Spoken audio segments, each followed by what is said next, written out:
நமது முன்னோர்கள் சத்தம் இல்லாமல் அமைதியாக அடக்கமாக நிறைய பங்களிப்புகளை செய்திருக்கிறார்கள். இவ்வாறு நாட்டுக்கு செய்த பங்களிப்புகளை பற்றி தனியாக பேசலாம். நாட்டுக்கு பங்களிப்பு செய்த நமது முன்னோர்கள் நம் சமூகத்தை மேம்படுத்துவதிலும் வலுவூட்டுவதிலும் கட்டியெழுப்புவதிலும் தமது முழுமையான கவனத்தை குவித்தார்கள். நாட்டிலே இருக்கிற மஸ்ஜிதுகளாக இருக்கலாம், மதரசாக்களாக இருக்கலாம், முஸ்லிம் பாடசாலைகளாக இருக்கலாம், முஸ்லிம் தனியார் சட்டமாக இருக்கலாம், இலங்கை வானொலி முஸ்லிம் சேவையாக இருக்கலாம், நாம் அனுபவித்துக் கொண்டிருக்கிற விசேட விடுமுறைகளாக இருக்கலாம், லீவுகளாக இருக்கலாம், அரசியல் பிரதிநிதித்துவமாக இருக்கலாம், இந்த நாட்டிலே இருக்கிற கோடான கோடி பெறுமதியுடைய வக்ஃப் சொத்துகளாக இருக்கலாம். இவையெல்லாம் நமது முன்னோர்கள் நம் சமூகத்துடைய மேம்பாட்டுக்காக கிள்ளி கொடுத்தவை அல்ல, அள்ளி அள்ளி கொடுத்தவை.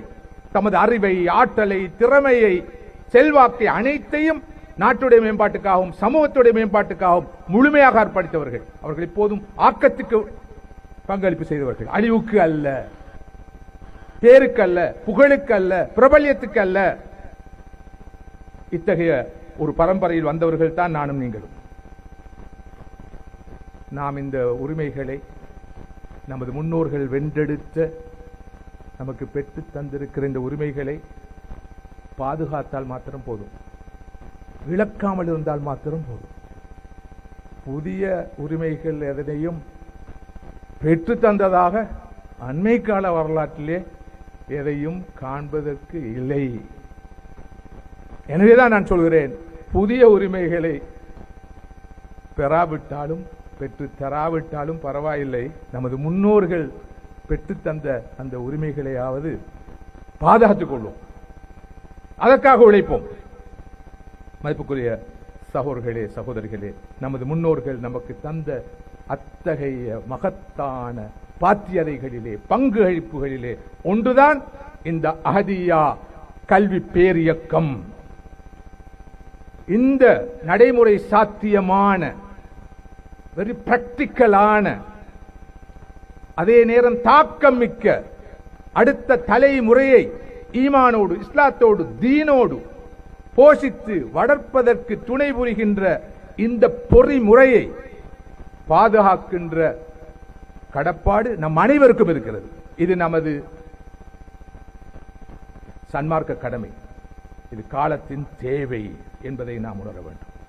அஹதியா பாடசாலைகள் மூலம் என்ன நடை பெறுகிறது என்பதை நாம் அறிந்து கொள்ள வேண்டும். சகோதரர்களே, அஹதியா பாடசாலைகளாக இருக்கலாம், இந்த நாட்டிலே இருக்கிற அரபு கலாசாலைகளாக இருக்கலாம், இவை அனைத்து கூடாகவும் நாம் முன்னெடுக்கிற பணி என்ன தெரியுமா? ஆரம்பமாக ஒரு நல்ல இறையடியானை நாம் உருவாக்க விரும்புகிறோம். A good servant of Allah. ஒரு நல்ல இறையடியான்.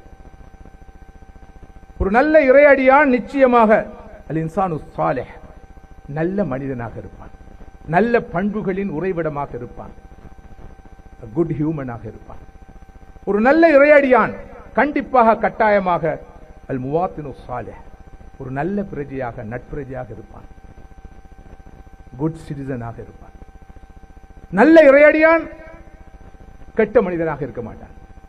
நல்ல இறையடியான் நாற்றுப்பற்று இல்லாத, தான் வாழும் பூமிக்கு விசுவாசம் இல்லாத ஒருவனாக இருக்க மாட்டான். எனவே அஹதியா பாடசாலைகளுக்கூடாக நல்ல இறையடியார்கள், ஆழமான இறை நம்பிக்கை கொண்ட, மறுமை நம்பிக்கை கொண்ட இறையடியார்கள் உருவாக்கப்படுகிறார்கள். கடந்த 75 ஆண்டு காலமாக தொய்வு இல்லாமல் இந்த பணி, இந்த மகத்தான பணி, இந்த புனிதமான பணி முன்னெடுக்கப்பட்டு வருகிறது. நான் உண்மையிலே சந்தோஷப்படுகிறேன். இங்கு பாராட்டப்பட்ட ஆசிரியர்கள் கண்டிப்பாக கட்டாயமாக மெச்சப்பட வேண்டியவர்கள், போற்றப்பட வேண்டியவர்கள். அது சாதாரண விஷயம் அல்ல. எனவேதான் நானும் இந்த மகத்தான பணிக்கு கடந்த 35 ஆண்டு காலத்துக்கு மேலாக எனது மட்டத்து சின்ன சின்ன பங்களிப்புகளை செய்து வருகிறேன். காரணம், இந்த பணியுடைய கனதியை புரிந்தவர்களில் நானும் ஒருவர். மதிப்புக்குரிய சகோதரர்களே, சகோதரிகளே, ஒரு சமூகத்தை கட்டியெழுப்ப வேண்டும் என்றால் அந்த சமூகத்துடைய பொருளாதாரத்தை கட்டியெழுப்ப வேண்டும், அந்த சமூகத்துடைய சுகாதார நிலையை மேம்படுத்த வேண்டும், அந்த சமூகத்தின் இளைஞர்கள், யுவதிகள் விவகாரத்தில் கவனத்தை குவிக்க வேண்டும், பெண்களை வலுவூட்ட வேண்டும், அந்த சமூகத்துடைய உட்கட்டமைப்பை மேம்படுத்த வேண்டும், ஒற்றுமையை வலுப்படுத்த வேண்டும், இலங்கை போன்ற ஒரு நாட்டிலே பல் சமயத்தவர்கள் பல்லினத்தவர்கள் வாழுகிற இந்த பூமியிலே சமூக நல்லிணக்கம் கட்டியெழுப்பப்பட வேண்டும். இவையெல்லாம் முக்கியமானவை தாம். இவையெல்லாம் நடப்பதற்கு சாத்தியப்படுவதற்கு தேவையாக இருப்பது கல்வி அறிவு. கல்வி அறிவு இல்லாத இடத்திலே எதனையும் சாத்தியப்படுத்த முடியாது.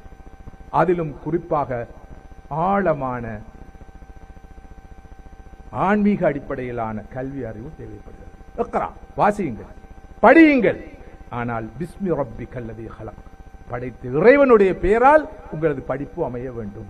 இறை நம்பிக்கை அடிப்படையாக கொண்ட ஆன்மீகத்தை அடிப்படையாக கொண்ட படிப்பு தான் நல்ல மாற்றத்தை ஏற்படுத்தும். ஹாதா மின் ஃபத்லி ரப்பி லியப்லுவனி அஷ்குர் அம் அக்ஃபுர் என்று சொன்னார் சுலைமான் அலைஹிஸ்ஸலாத்து வஸ்ஸலாம்.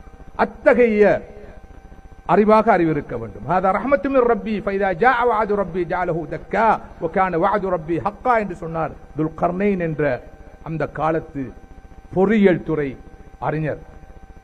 குர்ஆன் இதனை சொல்கிறது. அவர்கள் இருவரும் தாம் பெற்ற அறிவை அல்லாஹ் தமக்கு வழங்கிய அருள் என்று சொன்னார்கள்.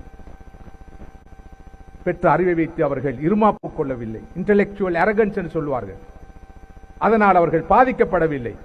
இத்தகைய ஆன்மீகத்தை அடிப்படையாக கொண்ட அறிவுதான் சமூகத்திலே நல்ல மாற்றத்தை ஏற்படுத்தும். சமகால பிரச்சனைகள் பல உண்டு. அரசியல் நெருக்கடிகளாக இருக்கலாம், பொருளாதார நெருக்கடியாக இருக்கலாம், சூழல் சுற்றாடல் பிரச்சனையாக இருக்கலாம், நோய்களாக இருக்கலாம். ஏன் இன்று நானும் நீங்களும் கண்டுகொண்டிருக்கிற பண்பாட்டு வீழ்ச்சி, ஒழுக்க வீழ்ச்சியாக இருக்கலாம். இவை அனைத்துக்கும் காரணம் என்ன? ஆன்மீக துறையில் காணப்படுகிற பின்னடைவு, ஆன்மீக வறுமை, ஆன்மீக வெறுமை. இதுதான் பிரதானமான காரணம். எனவே நமது அடுத்த தலைமுறை வெறுமனே படித்த தலைமுறையாக வந்து எந்த புண்ணியமும் இல்லை. எல்லா துறைகளிலும் அவர்கள் பிரகாசிக்கட்டும். ஆனால் அவர்களுடைய படிப்பானது கண்டிப்பாக கட்டாயமாக ஆன்மீகத்தை அடிப்படையாக கொண்டு அமைய வேண்டும், ஈமானை அடிப்படையாக கொண்டு அமைய வேண்டும். இந்த வகையில் தான் அஹதியா முக்கியத்துவம் பெறுகிறது. ஈமானை இழந்த நிலையில், இறை நம்பிக்கை இழந்த நிலையில், நாஸ்திக சிந்தனைகளை, வழிகட்ட சிந்தனைகளை, பிழையான கொள்கைகளை சுமந்த நிலையில் நமது பிள்ளைகள் நாளை பட்டதாரிகளாக வந்து என்ன புண்ணியம், படித்தவர்களாக வந்து என்ன புண்ணியம், பல துறைகளில் பிரகாசிப்பவர்களாக வந்து என்ன புண்ணியம்?